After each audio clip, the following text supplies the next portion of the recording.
So what are the section objective? So firstly, we will check out what is a list in Dart, which is further subdivided into two categories, such as the fixed length list and also the growable list.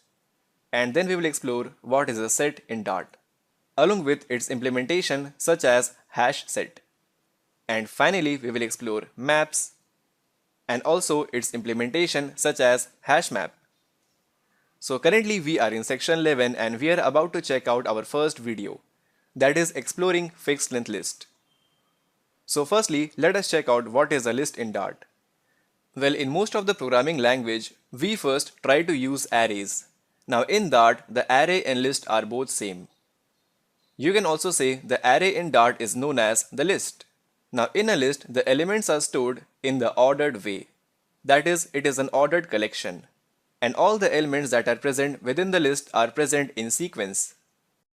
Well, the list is of two types. The first one is the fixed length list and the second one is the growable list.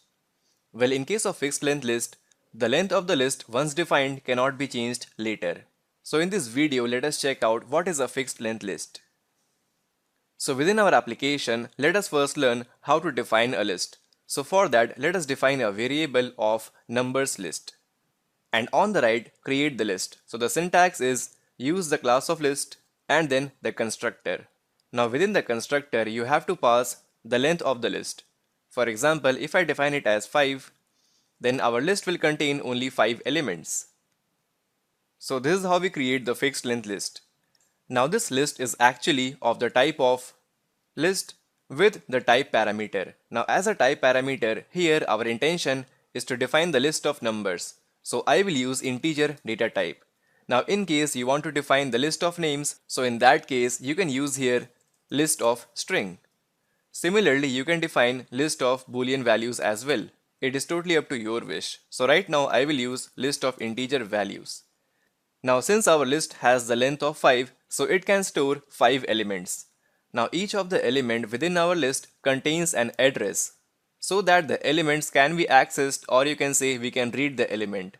And technically that address is known as the index of the element. And the index of the elements start with 0. For example, here we have 5 elements. So our index value will start from 0, then 1, 2, 3 and 4. So in total we have 5 elements. So here we have 5 indexes starting from 0 ending at 4. And also when this statement is executed, it is by default going to initialize all the elements as the default value of null. So currently our element values are null. So here this n represent the null value. Now how to initialize all the values? So for that we have this syntax. Use the number list and then use the pair of square bracket. And if you want to insert some value at this index of 0, so in that case you can use here index of 0 equal to some value such as 73. So now at the position 0, our value will now become 73. Perfect. Similarly, at the index of 1, we can define our own value such as 64, and here as well it will become 64. Now it is not mandatory to insert the values in sequence. You can actually skip the index of 2 and then straight away insert the values at the index of 3, such as number list at the index of 3 equal to 21. Similarly, for the index of 4, let us give it the value of 12. So accordingly the values will be updated here. Perfect. And now how to print out these values? So for that you can use the print statement, use the name of the list and then the index. If you run the application right now, you will get 73 in the output console. Just because at this position we have the value of 73. Perfect. And now how to update the value at this index of 0? So for that again use the same syntax. Let us update the value to 99. If you run the application right now, 73 will now become 99. Perfect.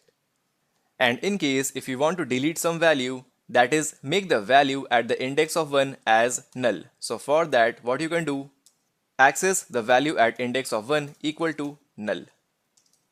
So now 64 will now become null and 73 was earlier replaced by 99. Perfect. And now suppose if you want to use an iterator and print out all the values, so for that we can make use of the for loop. So down below here, let us define our for loop. Use the variable name as element. You can give it the name as per your wish. And now I will use the in operator followed by the numbers list and then print out the element.